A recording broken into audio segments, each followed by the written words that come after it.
it is still very hard to cut into. So sorry, this is a little wobbly here. Oh, wow. Okay. Hello, this is Angela with Parker's Permaculture. If you have not seen part 1 of this video, how to store your winter squash, please check that out before you watch this video.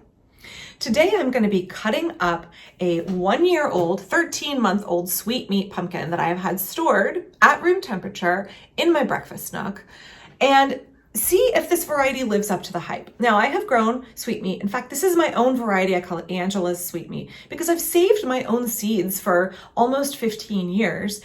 And that means that I have a variety that is really acclimated to my specific site and does really well here. Sweet meats traditionally are a variety of pumpkin. They are Cucurbita maxima, a variety of winter squash that is known for being a keeper. In the days before modern food preservation, we cultivated varieties for their storage potential. Oh, if you would like to see a little bit about how our foremothers and forefathers stored some of those keeper fruits and veggies, there is a BBC documentary.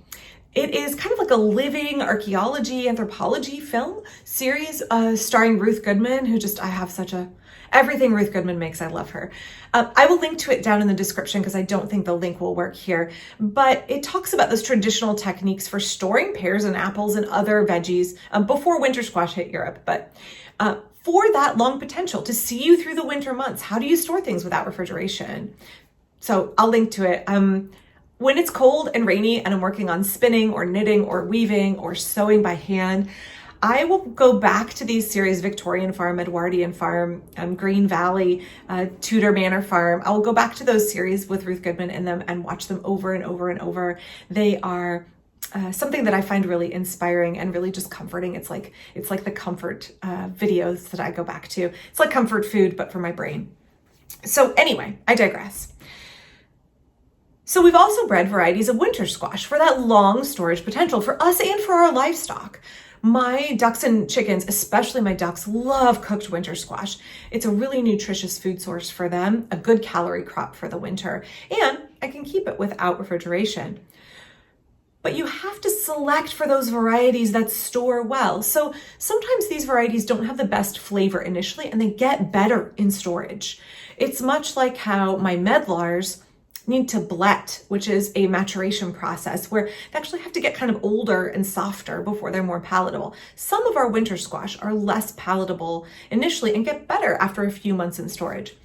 But some of them are bred, like this puppy right here, are bred to keep for long periods, 9 or 12 months even, if the conditions are right. And so this variety, sweet meat, traditionally is one of those along with Hubbard and, winter banana and a number of other large Cucurbita maxima that should keep for many, many months.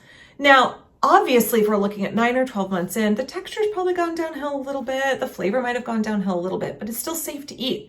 The idea is that when you are in that hungry gap, a very late winter and early spring before you have any other new food coming in, you have a staple in your diet that you know will feed you. So let's take a look at what this looks like inside. Now, I have an injured thumb and it's gonna be a dickens to get this open.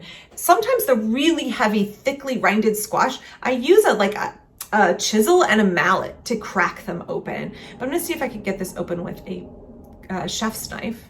We'll see if I can get it open and show you what it looks like inside. Now, I don't know if this is still good to eat. The last one I ate out of my garden from last year was about 2.5, almost 3 months ago, because I've been enjoying that summer produce. So I've never kept one this long and eaten it. So let's take a look at what it looks like inside. I'm probably gonna need to stand up so I can get leverage. I'm just gonna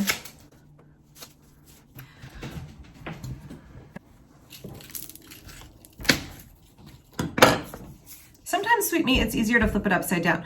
Now the bottom is also not soft anywhere. It's nice and hard.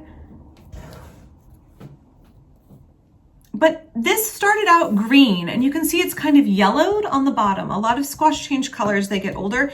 Sometimes that means the flavor is deteriorating. We're gonna try and cut this open. Let's see how we do here.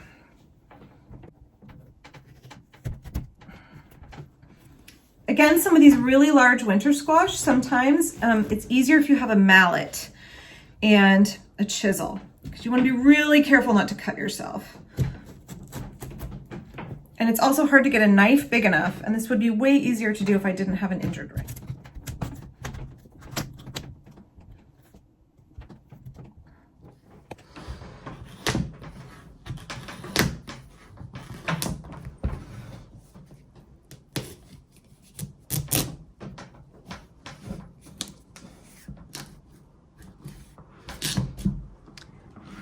So you can see here, if you try and cut through the very middle of a squash, this is going to be the hardest part. Also, you can see here along the scarring of the squash, it's definitely turning that orangey yellow. Sweet meat is normally totally green. So definitely an indication this is very old. It is still very hard to cut into. So sorry, this is a little wobbly here. Oh, wow. Okay, let me flip the camera around and show you. Hang on one second. Let's look inside. Wow.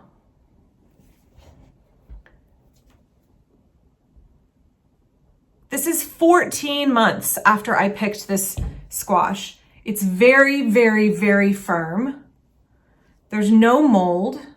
The seeds look really good, not moldy. I'm floored. This has very firm texture.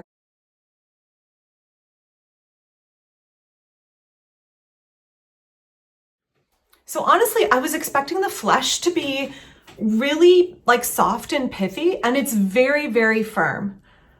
Basically as firm as if I had just picked it and was eating it, in November or December after having initially picked it.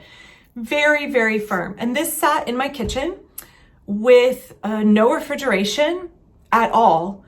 Underneath my microwave for 14 months. So sweet meat really lives up to the hype, y'all.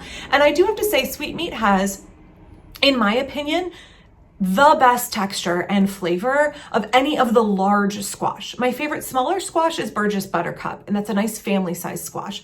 Sweet meats can run 7, 10, 15 pounds each, easily. And so they're a much larger squash, but I think they have a superior texture and flavor, nice dry flesh, not stringy at all.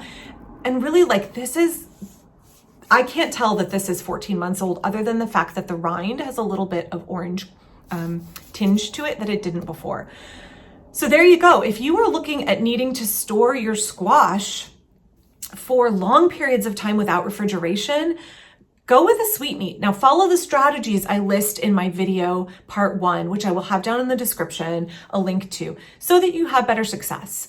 I followed all of those strategies for keeping all of my winter squash, and just really, really pleasantly surprised. I know that I can continue to grow a large quantity of winter squash, and maybe even more winter squash than I was before, knowing if there's an emergency, that this will tide me through. This is a caloric crop for winter with a high level of nutrition, a high level of flavor and appeal, culinary appeal, and it does not need to be refrigerated or canned or frozen at all. In fact, 14 months of just completely neglecting it, and it is beautiful and perfect to eat. So I'm really very, very pleased with this. I thought I would open the middle and it would be like stringy and dried out or pithy and smushy, and it's not. It's beautiful, firm, nice orange color still. Smells delicious like a pumpkin. The seeds look good and firm. I'm gonna dry those out and save them for planting or maybe sharing with folks out of the farm stand next year. So yeah, thanks for watching with me today. I hope that you learned something. Consider in your resilient permaculture design adding those long keeper winter squash. Please check out my details down below about how you can support the work of this channel. Thanks.